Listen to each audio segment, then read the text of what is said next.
할렐루야. 온라인으로 예배드리는 성도님과 가정 가운데 하나님의 평안과 능력이 함께 하시기를 간절히 축원합니다. 오늘 본문의 주인공은 요셉이 아니라 유다입니다. 유다는 그의 인생에 있어 최대의 고비를 맞이하게 되는데 오히려 이 고비를 통하여서 두 가지의 변화를 경험하게 됩니다. 유다의 이런 변화를 통하여 고난이 우리에게 가져다주는 유익이 무엇인지 함께 은혜를 나누고자 합니다. 고난이 가져다주는 첫 번째 유익은 뭐냐? 바로 우리 자신을 돌아보게 만든다는 겁니다. 지난주 친동생 베냐민을 만난 요셉의 이야기를 나눴습니다. 자신과 같이 라헬의 자녀였던 베냐민을 만나자 요셉은 눈물이 터져 나왔고 눈물을 감추려 안방에까지 들어가 울었다고 했습니다. 개인적인 감정을 다스려야 했던 것이죠. 왜냐? 아직 때가 아니었던 겁니다. 이후 요셉은 그들을 더욱 몰아세웠습니다. 곡식을 넣은 베냐민의 자루에 은잔을 넣은 후에 오히려 저들이 도둑질했다고 누명을 씌웠습니다. 당연히 형들은 억울했죠. 7절 말씀입니다. 그들이 그에게 대답하되 내 주여 어찌 이렇게 말씀하시니까 당신의 종들이 이런 일은 결단코 아니하나이다. 하지도 않은 일을 했다고 하니 얼마나 억울하겠습니까? 답답해 미칠 노릇이었습니다. 그래서 형들은 자신들의 결백을 주장하기 위하여 맹세까지 하게 됩니다. 9절입니다. 당신의 종들 중 누구에게서 발견되든지 그는 죽을 것이요 우리는 내 주의 종들이 되리이다. 무슨 이야기입니까? 만약 진짜로 자신들의 자루 속에 은잔이 발견된다면 그 사람은 죽음을 면치 못할 것이고 나머지 사람도 마땅히 종이 되어야 할 거라는 이야기입니다. 왜 이렇게까지 이야기했겠습니까? 은잔 따위는 절대 훔치지 않았으니 이런 이야기를 한 것 아니겠습니까? 하지만 결과는 어떠했습니까? 12절입니다. 그가 나이 많은 자에게서부터 시작하여 나이 적은 자에게까지 조사하며 그 잔이 베냐민의 자루에서 발견된지라. 그 잔이 어디에서 발견되었다고요? 베냐민의 자루에서 발견되었습니다. 얼마나 놀랍고 당황스럽겠습니까? 애굽 총리의 잔 같은 건 관심에도 없었고 있는지도 몰랐는데 아무리 뒤져도 나오지 않을 거라고 100% 확신했는데 그래서 만약 잔이 나온다면 그 자리의 주인은 죽어도 마땅하다고까지 말을 했는데 떡하니 막내 아우 베냐민의 자루에서 그 잔이 나와버린 겁니다. 너무나 억울했지만 명백한 증거가 나왔으니 아무리 결백하다 주장해도 소용이 없는 겁니다. 그래서 그들은 13절 같이 반응합니다. 그들이 옷을 찢고 각기 짐을 나귀에 싣고 성으로 돌아가니라. 왜 형들이 옷을 찢었겠습니까? 너무나 답답한 마음에 그러했던 것이죠. 아무리 하소연해봤자 되돌릴 수 없는 상황에 괴로워 옷을 찢었지만 그 이상 할 수 있는 일이 없었기 때문에 짐을 다시 나귀에 싣고 애굽의 성으로 돌아갈 수밖에 없었습니다. 결국 형들은 요셉 앞에 다시 서서 그렇게 마주할 수밖에 없었습니다. 그때 요셉은 15절과 같이 말합니다. 요셉이 그들에게 이르되 너희가 어찌하여 이런 일을 행하였느냐? 나 같은 사람이 점을 잘 치는 줄을 너희는 알지 못하였느냐? 이 이야기는 사실이 아니죠. 요셉이 점을 쳐서 저들 곡식 자루에 은잔이 있다는 걸 맞춘 게 아니었지만 일단 그렇게 둘러댄 겁니다. 그러자 이때 유다가 16절과 같이 말합니다. 유다가 말하되 우리가 내 주께 무슨 말을 하오리이까? 무슨 설명을 하오리이까? 우리가 어떻게 우리의 정직함을 나타내리이까? 하나님이 종들의 죄악을 찾아내셨으니 우리와 이 잔이 발견된 자가 다 내 주의 노예가 되겠나이다. 유다의 이야기는 이상하지 않습니까? 유다가 잔을 훔쳤습니까? 안 훔쳤습니까? 안 훔쳤습니다. 그런데 유다가 죄를 인정하고 있습니까? 인정하지 않고 있습니까? 인정하고 있습니다. 왜 짓지도 않은 죄를 인정합니까? 유다가 바보가 아니지 않습니까? 바보도 아닌데 왜 짓지도 않은 죄를 지었다고 인정하고 있는 걸까요?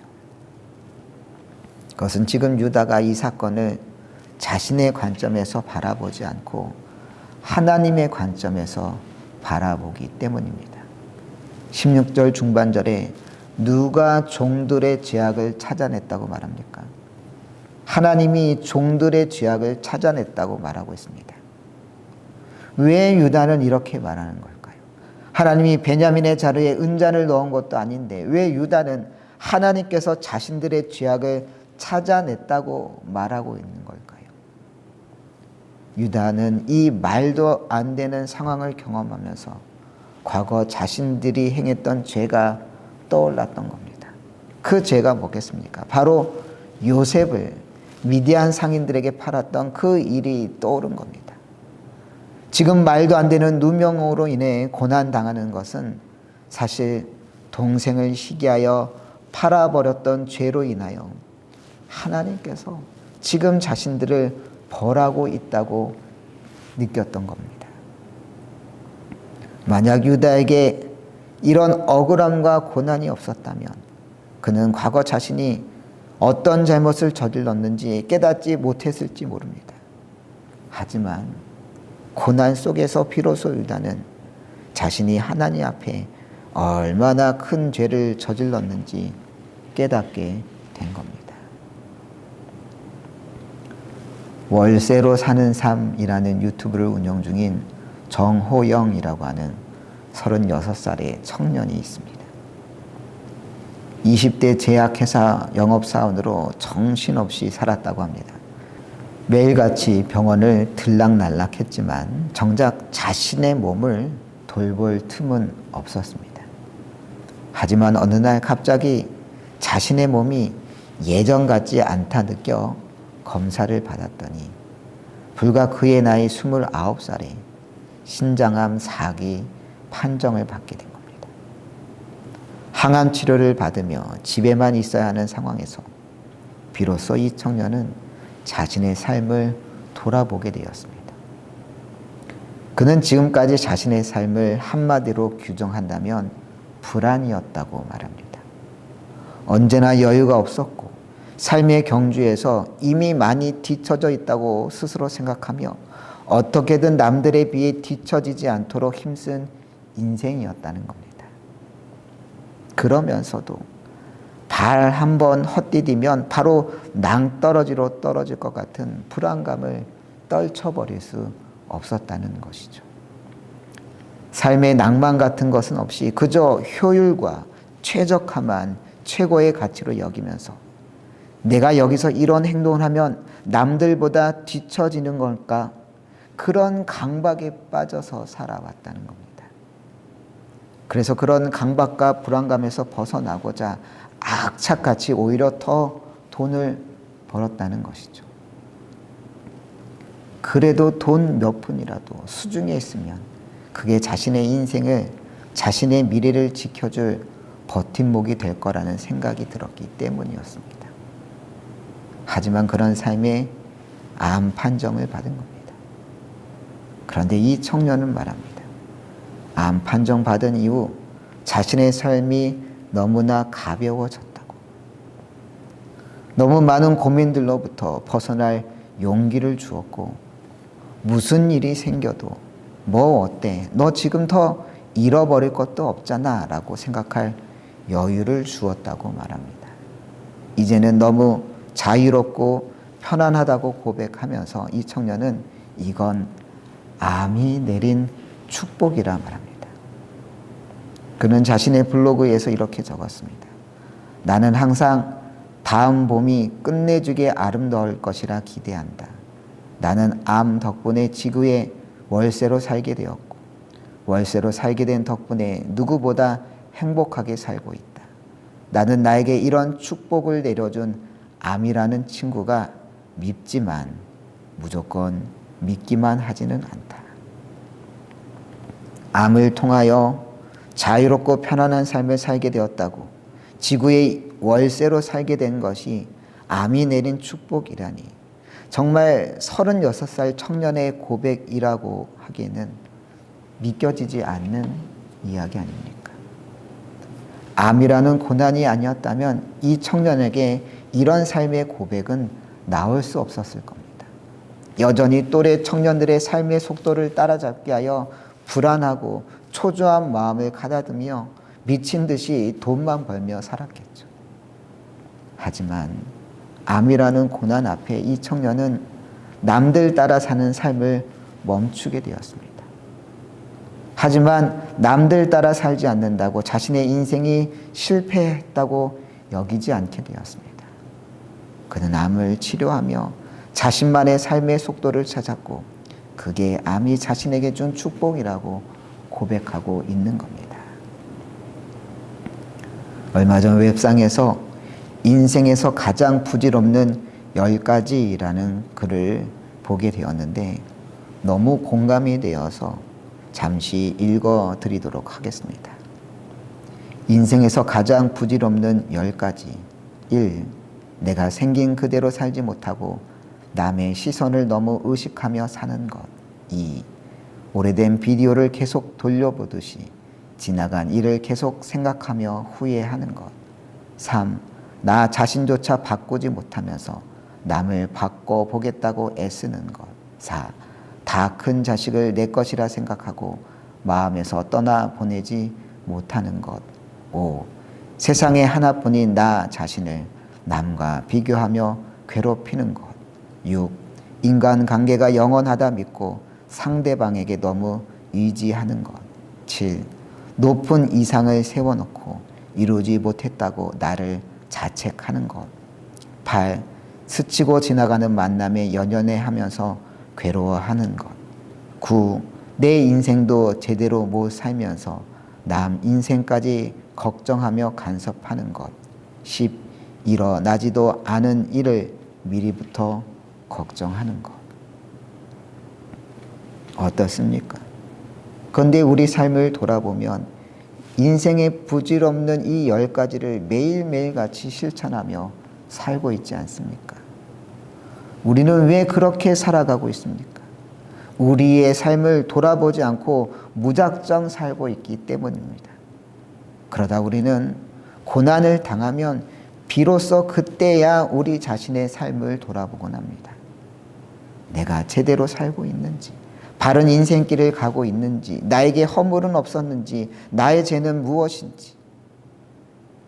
지혜로운 사람은 고난 당하기 전에 인생에서 부질없는 것들을 쫓는 자신을 돌아보며 돌이키는 자이지만 어리석은 자는 어려움을 겪고 나서도 인생의 부질없는 것들을 계속 붙잡고 살아가는 사람들입니다. 물론 고난이 즐겁거나 고난이 기쁜 사람은 없을 겁니다. 하지만 분명한 점은 고난이 올 때 우리는 우리 삶을 돌아보게 된다는 겁니다. 그래서 시편 119편 67절은 말합니다. 세 번역으로 읽어드립니다. 내가 고난 당하기 전까지는 잘못된 길을 걸었으나 이제는 주님의 말씀을 지킵니다. 고난 당하기 전까지는 잘못 살아가면서도 잘못 산지 몰랐지만 이제 고난을 통하여 주님의 말씀을 지키는 인생으로 거듭났다라고 시편 기자는 고백하고 있습니다. 고난을 통하여 내 삶의 길을 돌아보며 고난 속에 담겨진 하나님의 메시지를 깨닫고 돌이켜 회개하여 하나님 앞에 바른 길 걸어갈 수 있는 여러분 되시기를 소망합니다. 고난이 주는 두 번째 유익은 무엇이냐? 바로 우리를 성숙하게 만든다는 점입니다. 다시 본문 속 사건을 살펴보면 유다가 이제 우리 모두 당신의 노예가 되겠다고 말했을 때 요셉은 어떻게 말했느냐? 17절입니다. 요셉이 이르되 내가 결코 그리하지 아니하리라. 자니 그 손에서 발견된 자만 내 종이 되고 너희는 평안히 너희 아버지께로 도로 올라갈 것이니라. 잔이 그 손에서 발견된 자가 누구겠습니까? 베냐민이죠. 베냐민의 자루에서 잔이 발견되었으니 베냐민만 노예가 되고 나머지는 고향으로 돌아가라, 그렇게 말한 겁니다. 하지만 유다는 그럴 수 없었습니다. 왜냐? 아버지 때문이었습니다. 그래서 유다는 30절, 31절과 같이 말합니다. 아버지의 생명과 아이의 생명이 서로 하나로 묶여 있거늘 이제 내가 주의 종 우리 아버지에게 돌아갈 때에 아이가 우리와 함께 가지 아니하면 아버지가 아이의 없음을 보고 죽으리니 이같이 되면 종들이 주의 종 우리 아버지가 흰머리로 슬퍼하며 스올로 내려가게 함이니이다. 30절에서 뭐라고 말합니까? 아버지의 생명과 아이의 생명이 서로 하나로 묶여 있다고 하지 않습니까? 만약 베냐민에게 무슨 변고가 생긴다면 아버지의 생명조차 위태로워질 거라는 이야기입니다. 연로하신 아버지가 결국 그 슬픔을 감당하지 못하여 스올 곧 저 세상으로 가게 될 거라고 유다는 말합니다. 그러면서 결국 유다는 33절과 같이 이야기합니다. 이제 주의 종으로 그 아이를 대신하여 머물러 있어 내 주의 종이 되게 하시고 그 아이는 그의 형제들과 함께 올려 보내소서. 무슨 이야기입니까? 자신이 베냐민 대신 종이 되겠다는 겁니다. 아버지와 동생의 목숨을 살리기 위하여 자신의 삶을 포기하겠다고 이야기한 겁니다. 이 환난과 고난을 통하여 이제 유다는 전혀 다른 사람이 된 겁니다. 시기로 인해 동생까지 팔아 넘겼던 철부지에서 이제는 아버지와 동생을 위하여 자신을 희생하는 성숙한 신앙인으로 변모되었던 겁니다. 2014년 4월 16일 우리나라의 최악의 여객선 침몰 사고가 발생했습니다. 당시 인천에서 제주로 향하던 여객선 세월호가 전라남도 진도군에서 침몰하여 승객 중 무려 299명이 사망하는 최악의 해상 사고가 벌어진 겁니다. 그런데 이때 더욱 안타까웠던 것은 이 배의 수학여행으로 제주도로 향하던 단원고등학교 학생들 325명 중 250명이 사망했다는 사실이었습니다. 이 사고로 우리나라 전체가 엄청난 혼란과 공황에 빠져야 했습니다. 무엇보다 학생들의 사망 원인이 그렇게 많았던 것은 객실에 가만히 있어라라고 하는 그런 방송이 계속되면서 고등학생들은 그 방송에 따라 물이 차오르는 상황에서도 객실을 벗어나지 않으려 하다가 그렇게 많은 사망자가 벌어졌던 것이죠. 그런데 그런 끔찍한 상황에서도 구출되었던 단원고등학교 학생들이 있었습니다. 그런데 몇 년 후 살아남은 이 학생들에 대한 근황이 언론에 보도된 적이 있습니다. 생존한 학생들 대부분이 응급구조사 등의 다른 이들의 생명을 살리는 진로나 직업을 택했다는 소식이었습니다. 이들 살아남은 담원고 학생들은 그렇게 끔찍한 사고를 통하여 오히려 남을 살리는 것이 얼마나 귀하고 가치 있는 일인지 깨닫고 내가 그 일을 감당해야겠다라고 마음먹었던 것이죠. 이들 살아남은 담원고 학생들을 상담했던 김은지 원장은 그들 학생들을 상담해 보니 어느 순간 내가 이 불안전하고 위험한 세상에서 다른 사람에게 안전함을 주는 사람이 돼야겠다라고 느끼고 실제로 그러한 사람이 되기로 결심했다는 것입니다. 그들의 살아남은 담원고 학생들은 심리학에서 말하는 외상 후 성장, 포스트 트라우마틱 그로스, 이것을 이루었던 겁니다.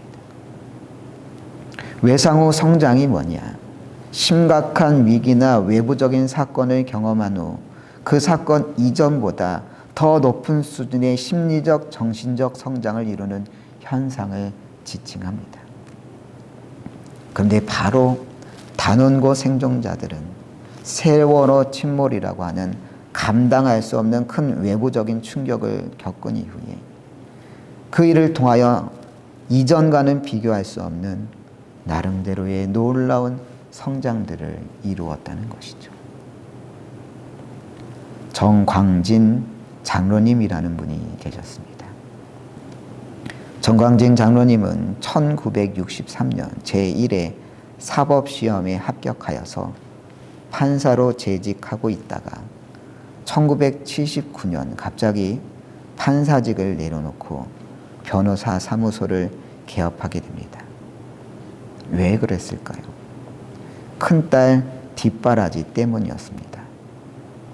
5살 때 한쪽 눈 시력을 잃었던 큰딸은 12살 때 남은 눈마저 시력을 모두 잃게 되었고 그 과정 가운데 어떻게든 딸의 시력을 되찾아주기 위하여 수술비, 치료비를 마련하라고 변호사 개업까지 했던 겁니다.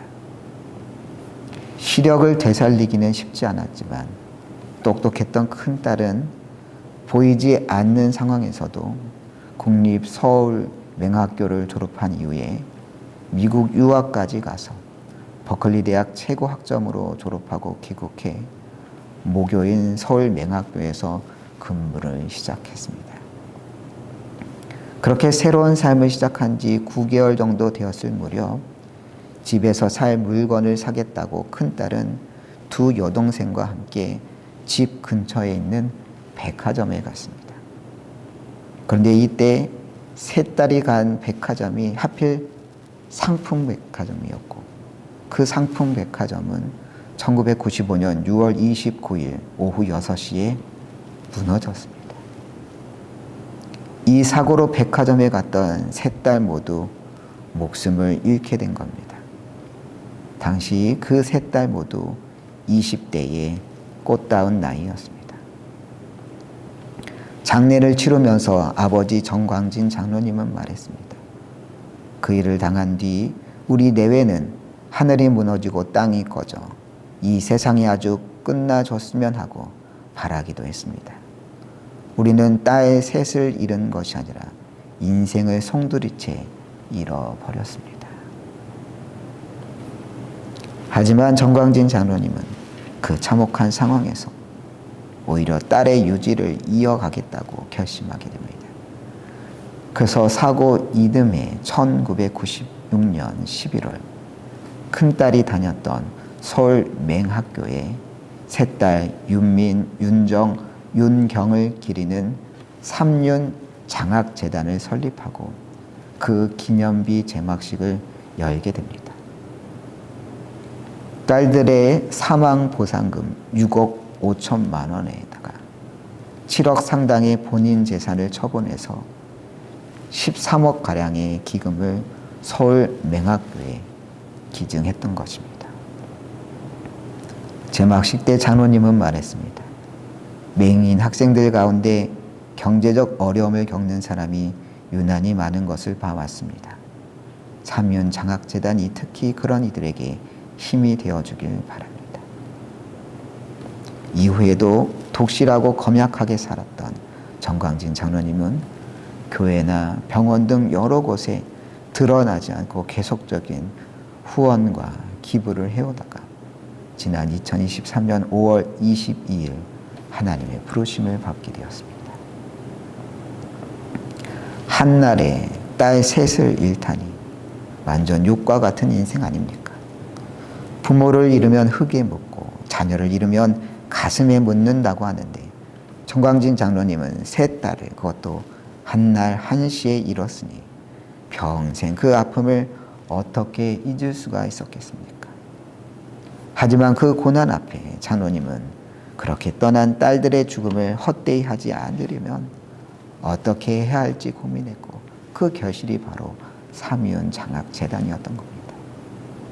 딸들의 죽음으로 받은 보상금을 헛되이 쓰지 않고 그 보상금이 하나의 미랄이 되어 특별히 앞을 보지 못하는 이들을 공부하는데 어려움을 겪지 않도록 돕는 장학금으로 만들었던 겁니다. 야고보서 1장 2, 3절은 말합니다. 내 형제들아, 너희가 여러 가지 시험을 당하거든 온전히 기쁘게 여기라. 이는 너희 믿음의 시련이 인내를 만들어내는 줄 너희가 알미라. 시험을 당하거든 어떻게 여기라고 했습니까? 온전히 기쁘게 여기라고 했습니다. 왜 그렇습니까? 믿음의 시련이 인내를 만들어주기 때문이라는 겁니다. 그렇습니다. 우리는 고난을 통해서만 배우는 것들이 있습니다. 고난을 통해서만 성장하는 것들이 있기 마련입니다.